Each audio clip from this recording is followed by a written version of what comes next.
Winchester 73 is a 1950 American Western film directed by Anthony Mann starring James Stewart, Shelley Winters, Dan Duryea and Stephen McNally. Written by Borden Chase and Robert L. Richards, the film is about the journey of a prized rifle from one ill-fated owner to another in a cowboy's search for a murderous fugitive. The movie features early film performances by Rock Hudson as an American Indian, Tony Curtis as a besieged cavalry trooper, and James Best. The film received a Writers Guild of America Award nomination for Best Written American Western. This is the first Western film collaboration between Anthony Mann and James Stewart. It was filmed in black and white.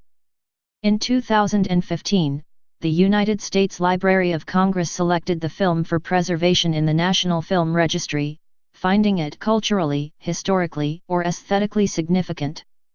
Summary.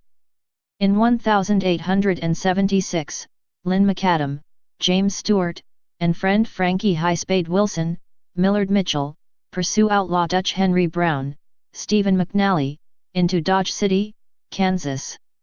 McAdam enters a shooting competition against Brown, winning a coveted 1 of 1,000 Winchester 1873 rifle. Brown promptly steals it, and McAdam pursues him, and the rifle, for the rest of the film. In a climactic shootout, McAdam shoots and kills Brown, who is revealed to be McAdam's brother. Plot. Lynn McAdam and Highspade Frankie Wilson arrive to Dodge City, Kansas, arriving just in time to see a man forcing a saloon hall girl named Lola, Shelley Winters, onto the stage leaving town. Once the man reveals himself to be Sheriff Wyatt Earp, Will Gear, Lynn backs down. Earp informs the two men that firearms are not allowed in town and they must check them in with Earp's brother Virgil. Lynn and Dutch Henry see each other in the saloon, but are unable to fight due to the presence of Earp. Lynn enters a shooting competition, contending against Dutch Henry among others, that is held on the 4th of July. They end up the two finalists for a highly coveted 1 of 1,000 Winchester 1873 rifle. Lynn wins by betting that he can shoot through a stamp placed over the hole of round piece from an Indian necklace. Dutch Henry claims that he is leaving town, but instead goes to Lynn's room at the boarding house and ambushes Lynn, stealing the rifle. Dutch and his two cohorts leave town with Lynn and Highspade in hot pursuit. Dutch Henry and his two men ride to Riker's bar. Because they left town in a hurry, they left the rest of their guns behind. This puts them in a bad position because of the Indians in the area. Indian trader Joe Lamont, John McIntyre, sees the perfect rifle. He raises the price of his guns high enough that Dutch and his men cannot afford to buy any. Dutch's only option is to trade the perfect rifle for $300 in gold and their choice of weapons from the pile that Lamont is going to sell to the Indians. Lamont feigns inexperience at cards and Dutch attempts to win back the perfect rifle. Instead, he ends up losing the $300 in gold to Lamont. Lamont takes his guns to meet his Indian buyers, but their leader Young Bull, Rock Hudson, doesn't like the old, worn-out merchandise Lamont is offering. He wants the guns that Crazy Horse used at the Battle of the Little Bighorn. Young Bull sees the perfect rifle and wants it. When Lamont refuses to sell, he is robbed and scalped. Lola Manners, Shelley Winters, and her fiancé Steve Miller, Charles Drake, are in a wagon heading to where their new home will be. The left rear wheel of the wagon is squeaking loudly because Steve forgot to grease it back in town. As they are pursued by Indians, the wheel slows the wagon. In a moment of panic, Steve rides away on his horse, but returns when he sees a small encampment of soldiers. They travel with the soldiers to safety with the army. That night, after being chased by Indians, Lynn and Highspade meet up with those same soldiers who have been pinned down by the Indians. The soldiers are inexperienced and their cantankerous sergeant, J.C. Flippin, does not know how to fight Indians. Lynn gives him tactical advice. They prepare themselves for an early attack the next day. Lynn gives Lola his revolver, and implies that she should commit suicide with the final bullet to avoid capture. After a fierce battle, the Indian leader is killed. Lynn and Highspade search for Dutch Henry and they ride past the perfect rifle. It is found by Doan, Tony Curtis, and the sergeant who give it to Steve, not wanting an officer to take it away from Doan. Steve and Lola reach the Jameson house where Lola stays with Mrs. Jameson and her 2 small children while Steve goes to meet Waco Johnny Dean, much to the disapproval of Lola. Waco, Dan Duryea, and his men show up at the Jameson house unexpectedly, on the run from a posse. Once Waco sees the perfect rifle, he covets it. He repeatedly insults Steve in an attempt to provoke him into a gunfight. Steve draws on Waco and is killed. Waco and Lola escape the posse and go to Dutch's hideout. Dutch Henry takes back the perfect rifle. There, Dutch Henry plans an armed robbery in Tascosa, Texas. Waco is stationed in a saloon to provide cover for the gang's escape after the robbery, but is betrayed to Lynn by Lola. Lynn forces Waco to tell him where Dutch is. When Waco attempts to shoot Lynn, Lynn kills him. The robbery goes awry and Lynn chases Dutch Henry out of town, confronting him on a rocky hill. Lynn refers to Dutch by his real name, Matthew. They shoot it out on the hill with rifles before Lynn finally shoots him off the hill. Highspade reveals to Lola that Dutch Henry is Lynn's brother. Dutch robbed a bank and ran home to hide out. When their father wouldn't help him, Dutch shot him in the back. Lynn rides into town with the perfect rifle, and his brother's body laid across Dutch's horse.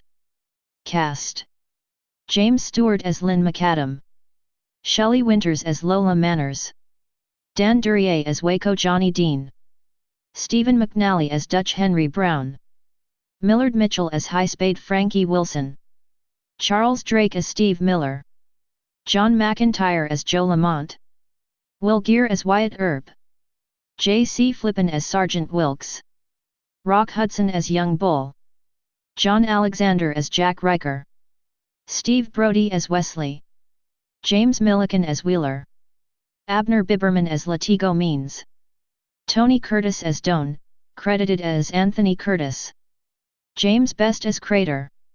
Background: the shooting competition takes place on July 4, 1876, the centennial, as the news of Custer's last stand in June is just becoming known across the West. A few days after Dutch Henry steals the prized rifle from Lynn, he plays cards against the Indian trader, Joe Lamont, at Riker's bar. Dutch Henry lays down a full house, aces over eights, stating that he just missed the dead man's hand 2 pair, aces and eights, so nicknamed because Wild Bill Hickok was said to hold such a hand when he was murdered in Deadwood on August 2, 1876, almost a month later. Lamont had 4 trays. As part of the publicity campaign around the release of the film, Universal Pictures sponsored a contest, by placing magazine ads, to find some of the rare remaining 1 of 1000 Model 1873 Winchester rifles. This resulted in many previously unknown original rifles being brought into the spotlight and drew public interest to the field of antique gun collecting. The winner of the contest received a new Winchester Model 1894 rifle, since the Model 1873 was out of production at that time. Production: the film was originally intended to have been directed by Fritz Lang, but Universal did not want Lang to produce the film through his own Diana Productions company. Lang's idea was to have the rifle being Stewart's character's only source of strength and his only excuse for living, making the quest for his rifle a matter of life and death.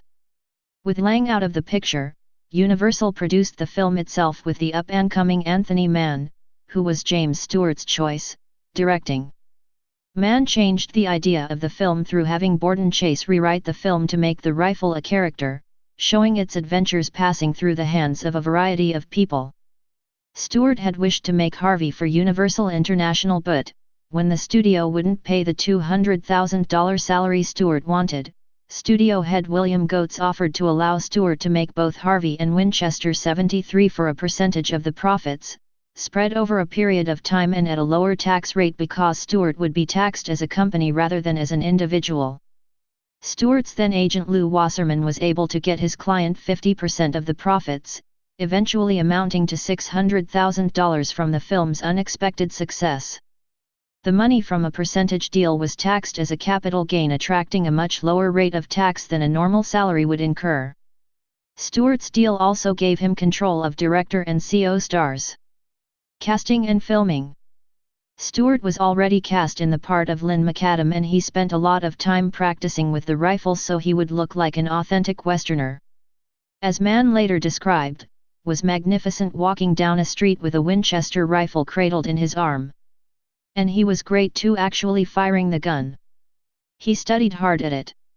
His knuckles were raw with practicing. It was those sorts of things that helped make the film look so authentic, gave it its sense of reality. An expert from the Winchester Company, Herb Parsons, actually did the trick shooting required for the film, and assisted Stewart in his training. Shelley Winters was cast in the part of Lola Manners, a saloon hall girl. Winters didn't think much of her part in the film. On her thoughts on it, Winters said, "Here you've got all these men, running around to get their hands on this goddamn rifle instead of going after a beautiful blonde like me. What does that tell you about the values of that picture? If I hadn't been in it, would anybody have noticed?" The part of Wyatt Earp was given to Will Geer, who felt he was miscast for the role. Dan Duryea and Stephen McNally were cast as Waco Johnny Dean and Dutch Henry Brown, respectively. Millard Mitchell was cast as High Spade Frankie Wilson. That same year, Mitchell appeared in The Gunfighter, starring Gregory Peck. He would star in another Stuart Mann Western, The Naked Spur, 1953, as a grizzled old prospector. J.C. Flippin was cast as Sergeant Wilkes. He would appear in the second Stuart Mann Western, Bend of the River, 1952, along with Rock Hudson, who appears in this film as a Native American. Tony Curtis has a small role as a cavalry soldier. The Stewart and Mann collaboration established a new persona for Stewart, one more violent and disillusioned, but still likable. Winchester 73 was filmed in the following locations: Mescal, Arizona, USA.